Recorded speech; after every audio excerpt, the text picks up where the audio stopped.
ஏங்க வணக்கம், வணக்கம். நான் தாங்க வருங்கால முதலமைச்சர்.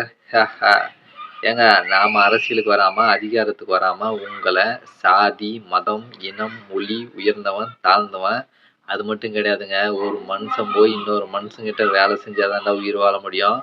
இன்னொரு மனுஷங்கிட்ட வேலை செஞ்சு தான்டா உயிரே வாழணும். அப்படின்ற ஒரு கேடுகெட்ட ஒரு தற்குறித்தனம் இருக்கு பாருங்க. சத்தியமா சொல்றேன். இந்த உலகத்துல 84,00,000 ஜீவராசிகள் இருக்கு. இந்த 84,00,000 ஜீவராசிகள்ல இப்படி ஒரு மடத்தனமான ஒரு வாழ்க்கை கட்டமைப்பை, ஒரு வாழ்க்கை முறைய எந்த ஒரு உயிரினமும் அமைச்சுக்கல. ஆனா மனுஷனாகப்பட்ட நாம தான் அமைச்சுன்னுக்குறோம். ஏங்க இத மாத்த ஒரு அறிவார்ந்த ஒரு அரசியல் தலைவர் இருக்கிறாங்களா? இன்னைக்கு நீயா இருக்கட்டும், உன் பிள்ளைங்களா இருக்கட்டும், உன் பேர பிள்ளைகளா இருக்கட்டும், அடுத்தவங்ககிட்ட பணி செய்யாம, பணிவிடை செய்யாம வாழ்ந்துற முடியும்னு நினைக்கிறீங்களா? முடியவே முடியாது. ஆனா மத்த எல்லா உயிர்களும் எந்த ஒரு உயிரினமும் இன்னொரு உயிரினத்துக்கிட்ட பணி செய்யாத, பணிவிடை செய்யாம சுதந்திரமா அது இயற்கையில அது கண்டிப்பா அது ராஜா ராஜா மாரி வாழும். ஆனா மனுஷனால வாழ முடியுமா? முடியாது. ஏங்க நான்லாம் ஆட்சி அதிகாரத்துக்கு வந்தேன்னா ஒரே 1 வருஷத்துல எவன்கிட்டயும் வேலைக்கு போகாத அளவுக்கு மனுஷனா வாழ வைக்காமங்க. ஒருத்தரும் எந்த ஒரு அடிப்படை தேவைக்கும் குறைவே இல்லாத அளவுக்கு ராஜா ராஜா மாரி, ராணி ராணி மாரி வாழலாங்க. எந்த பிரச்சனையுமே இல்லாம. இந்த மாரி அரசியல் செய்ய ஒரு அரசியல் தலைவர் இருக்காங்களா? ஏங்க தயவு செஞ்சு சிந்திங்க. அது ஒரு பக்கம் இருந்தாலும் இப்ப நம்ம பார்க்க போறது என்ன தெரியுமா? அரசியல். 5 வருஷமா வந்து நம்மளுக்கு அரசியல் ரொம்ப முக்கியமா இருக்கு. ஏன்னா நாட்டின் வந்து முதலமைச்சர் நம்ம வந்து அரசியல் வந்து ஓட்டு போடுறோம் பாருங்க 5 வருஷம். அது வந்து ஜனநாயக கடமை. அது நம்மளோட உரிமை. அது தவறாம எல்லாருமே வந்து செய்யணும். அப்படின்னு ஒரு புரட்சியா வந்து அப்படி புரட்சி பாடல்லாம் போடுறாங்க.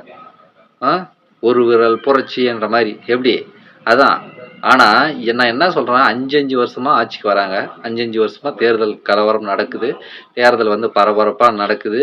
அந்த 5 வருஷத்துக்கும் ஆட்சி பிடிக்கிறதுக்காக அவங்க வந்து பல விஷயங்களா பேசி பேசி நம்மள வந்து இது பண்றாங்க. நான் என்ன சொல்றேன், 5 வருஷமா சரி ஆட்சிக்கு வந்து என்ன பண்ண போறாங்க?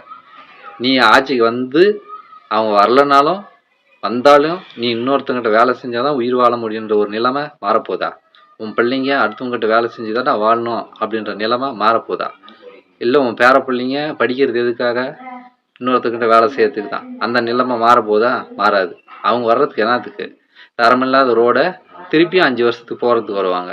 தரமில்லாத இந்த பஸ்ஸுங்களை திருப்பியும் புதுசாக மாற்றி விடுறதுக்கு வருவாங்க. தரமில்லாத போக்குவரத்து வசதிகளை ஏற்படுறதுக்கு திருப்பி வருவாங்க. ஆக மொத்தம் அவங்க வர்றது வந்து நம்ம வேலை செஞ்சாதான்டா உயிர் வாழ முடியுன்ற நிலைமை சத்தியமா மாறுறதில்ல. ஆனா அவங்க எதுக்காக வராங்க தெரியாது. நாம எதுக்காக அவங்கள தேர்ந்தெடுக்கிறோம் அதுவும் தெரியாது. ஏங்க ஒரே 1 வருஷத்துல இந்த தற்குறித்தனத்தை மாத்தி காட்டுறேங்க. என்னங்க நீங்க?